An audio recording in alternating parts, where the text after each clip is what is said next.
నమస్తే. ఇన్నాళ్ళు నన్ను సపోర్ట్ చేస్తూ, ఎంకరేజ్ చేస్తూ మీ ప్రేమని నాకు అందిస్తున్న ప్రతి ఒక్కరికి కృతజ్ఞతలు.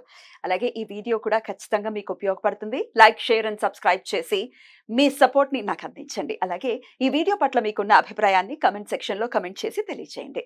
ఇప్పుడు వీడియోని చూద్దాం. జ్యోతిష్య శాస్త్రం ఒక అద్భుతం. వేదాంగమైన జ్యోతిష్య శాస్త్రం అనేటువంటిది మానవ జీవన గమనానికి ఒక వరం. జ్యోతిష్య శాస్త్రం నీ జీవితంలో వెలుగునింపే ఒక భాష. ఆ భాష నీకు అర్థమైతే ప్రకృతి నీతో మాట్లాడుతుంది. అస్ట్రాలజీ నేర్చుకోవాలి అనుకునే వారికి అద్భుత అవకాశం. మురళీధర శర్మ గారి అస్ట్రాలజీ క్లాసెస్ అతి త్వరలో మొదలు కాబోతున్నాయి. 100% జాబ్ గ్యారంటీ. వివరాల కొరకు సంప్రదించండి. నమస్తే, వెల్కమ్ టు అవర్ ఛానల్. నేను పద్మిని. ప్రస్తుతంతో పాటు ప్రముఖ ఆధ్యాత్మికవేత్త, ఆస్ట్రోన్యూమరాలజిస్ట్, వేదిక్ వాస్తు స్పెషలిస్ట్, శ్రీ విద్య మరియు హనుమత్ ఉపాసకులు బ్రహ్మశ్రీ డాక్టర్ సిస్లా జయశంకర్ గారు మనతో పాటు ఉన్నారు. మాట్లాడదాం. సార్ నమస్తే. సార్ ఆయుష్మతి భవ. సార్, శ్రావణ మాసానికి సంబంధించి ద్వాదశ రాశి ఫలాలు మీరు అందిస్తూ ఉంటారు. ఆల్రెడీ కన్యా రాశి వరకు గురించి కూడా మాట్లాడుకోవడం జరిగింది. ఇక తులారాశి నుంచి మీన రాశి వరకు ఎలా ఉండబోతోంది సార్ శ్రావణ మాసం? మీరు అందరికీ కూడా ఒక్కసారి మీ ద్వారా. తప్పకుండా అమ్మా. ఈ నెలలో ఆగస్టు నెలలో శ్రావణ మాసం అనే కన్నా మనం ఆగస్టు నెల 1వ తారీఖు నుంచి 31వ తారీఖు వరకు చెప్పుకుంటున్నాం. ఏదో తెలుగు మాసం అని తృప్తి. ఈ నెలలో గురువు వృషభంలోను అంటే శుక్రస్థానంలో, రాహు మీనంలోను, కేతు కన్యలోను, శని భగవానుడు కుంభంలోను, రవి కర్కాటకంలో, శుక్రబుధులు సింహంలో, కుజుడు వృషభంలో సంచరిస్తున్నారు. ఈ నెల రవి కర్కాటక రాశిలో 17వ తేదీ మధ్యాహ్నం 1:20 వరకు ఉండి తర్వాత తన స్వక్షేత్రమైన సింహరాశిలోకి ప్రవేశిస్తున్నాడు. కుజుడు వృషభ రాశి నుండి తృతీయ స్థానమైన మిథున రాశిలోకి ప్రవేశిస్తున్నాడు. ఆగస్టు 26 వరకు వృషభంలోను తర్వాత మిథునంలోను ఆయన ప్రవేశిస్తాడు. శుక్రుడు ఆగస్టు 24 వరకు సింహంలోను తర్వాత కన్యలోను సంచరిస్తాడు. బుధుడు ఆగస్టు 24 వరకు సింహంలో ఉండి వక్రించి కర్కాటకంలోకి ప్రవేశిస్తున్నాడు. ఇది ఈ నెల, ఈ శ్రావణ మాసపు ఆగస్టు నెల గ్రహస్థితి, గోచారంలో ఉండే గ్రహస్థితి. ఇక మేజర్గా ఖచ్చితంగా మాస ఫలాలు ఖచ్చితంగా చూసుకుంటూ ఉండాలి. ఎందుకంటే కొన్ని గ్రహాలు 1 మంత్కి ఒకసారి అలా తిరిగిపోతూ ఉంటాయి. సూర్య, బుధ, కుజ, శుక్ర, వీటి ఇంపాక్ట్ కూడా చాలా ఉంటాయి కాబట్టి డెఫినెట్గా చూసుకోవాలి. ఇక డైలీ ఫలాలు కూడా చంద్రుని ఆధారితం చేసుకుని డైలీ కూడా చూసుకుంటూ ఉంటారు. ఇక పెద్ద గ్రహాలు ఎలాగో ఉండనున్నా సంవత్సరానికి సరిపడా చూసుకుంటాం. సో మరి శ్రావణ మాసం అంటేనే డెఫినెట్గా ఒక అద్భుతమైనటువంటి మాసం. అటు దేదీప్యమానంగా అమ్మవారికి సంబంధించినటువంటి క్రతువులు అనుకోవచ్చు, లేకపోతే శివుడికి కూడా అత్యంత ప్రీతికరమైనటువంటి మాసంగా కూడా ఈ మాసాన్ని చెప్తారు. ఎలాగో అందరూ ఈ రెమెడీలు ఆ రెమెడీలు అని కదా, ఇలాగా అమ్మవారి ఆరాధనలో ప్రత్యేకించి ఉంటారు కదండి. శ్రావణ లక్ష్మి, ఆ శ్రావణ మాసం అంటేనే ఒక పవిత్రత, ఒక పండగ వాతావరణం వెల్లివిరుస్తుంది. శ్రావణం అనే దాంట్లోనే ఆ వైబ్రేషన్ ఉంది. ఏదో తెలియని ఒక ఆనందం అయితే ఖచ్చితంగా మానసిక ఆనందం. శ్రావణ మాసం అనగానే ఒక మానసికమైన ఆనందం లభిస్తుంది మనకి. సో ఇక నుంచి అంటే ఇప్పటిదాకా మనం శూన్యమాసాలు అన్ని ముహూర్తాలు ఏమి లేకుండా స్తబ్దంగా నడిచింది. ఇక్కడి నుంచి ఇక అంతా హడావిడి మొదలైంది. అంటే ఆషాఢ మాసంలో బోనాలు మొదలైనవి. ఇక్కడ తెలంగాణలో బోనాలు, ఆంధ్రాలో అమ్మవారికి శాకంబరి ఉత్సవాలు ఇవన్నీ జరుగుతూ ఉంటాయి. బట్ ఏదేమైనప్పటికీ శ్రావణ మాసం అనేది ఒక ఉత్సాహభరితంగా, ఉల్లాసభరితంగా, పేరు చెప్తేనే ఒక మంచి వైబ్రేషన్తో ఉంటుంది. ఇక ముహూర్తాలు కూడా ఉంటాయి కాబట్టి ఇక పెళ్ళిళ్ళు అన్ని రకాల చక్కటి శుభకార్యాలకు కూడా చక్కటి సమయం కాబట్టి ఇక ద్వాదశ రాశి ఫలాలకు కూడా ఒకసారి తెలుసుకుంటే ఏ విషయాల్లో జాగ్రత్తలు తీసుకోవాలి అనేది ఇప్పుడు ఒకసారి తెలుసుకుందాం. ఏదేమైనప్పటికీ జన్మ జాతకాన్ని చూపించుకోవాలి.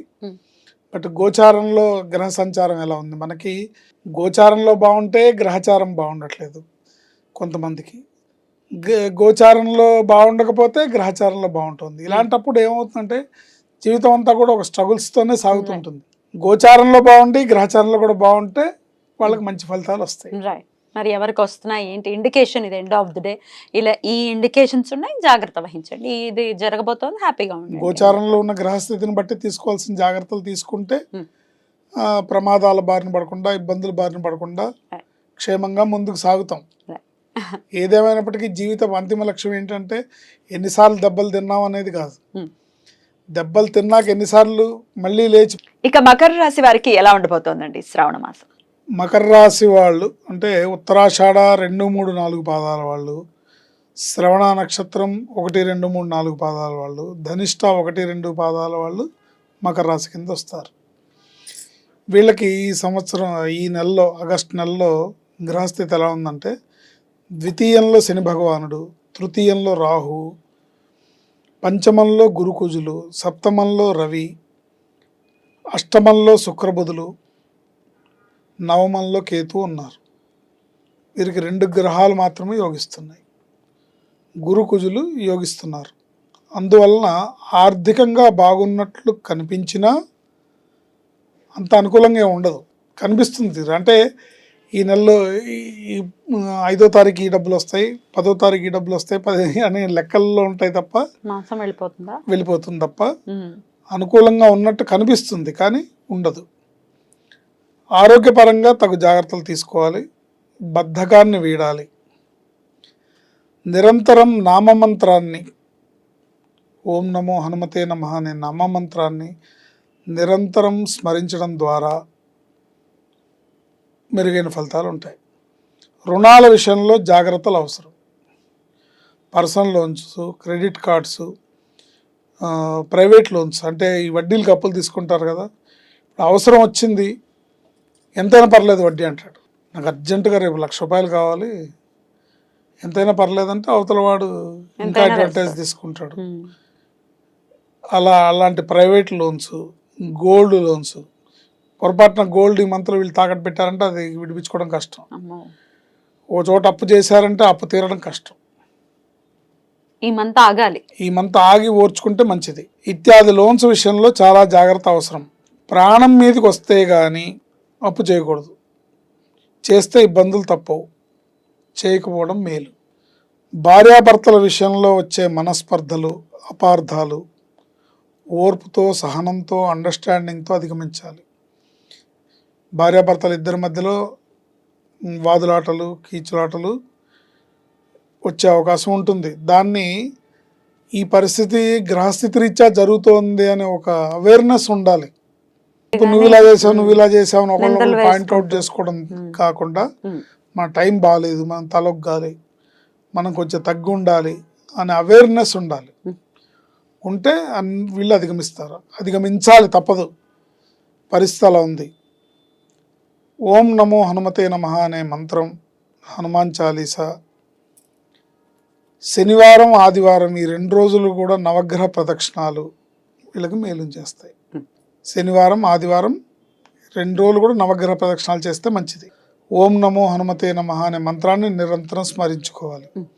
హనుమాన్ చాలీసా 3 సార్లకు తగ్గకుండా ప్రతినిత్యం పారాయణ చేసుకుంటే మంచిగా ఉంటుంది. ఇది ఈ రాశి వాళ్ళకి ఈ నెలలో జరిగే ఫలితాలు. ఏలినాటి శనిలో లాస్ట్ సెషన్ లో ఉన్నారు కాబట్టి డెఫినెట్ గా హనుమంతుడి ఆరాధన ఎంత వీలైతే అంత చేసుకుంటే మంచిది అని అంటూనే ఉంటారు. ఎలాగో డెఫినెట్ గా చేసుకుంటూ ఈ శ్రావణ మాసం మకర రాశి వారికి చాలా బాగుండాలని మనస్ఫూర్తిగా కోరుకుంటూ కృతజ్ఞతలు అండి. ఇక నెక్స్ట్ ఎపిసోడ్ లో కుంభరాశి గురించి మాట్లాడుకుందాం. నమస్కారం అండి. ఆయుష్మతి భవ.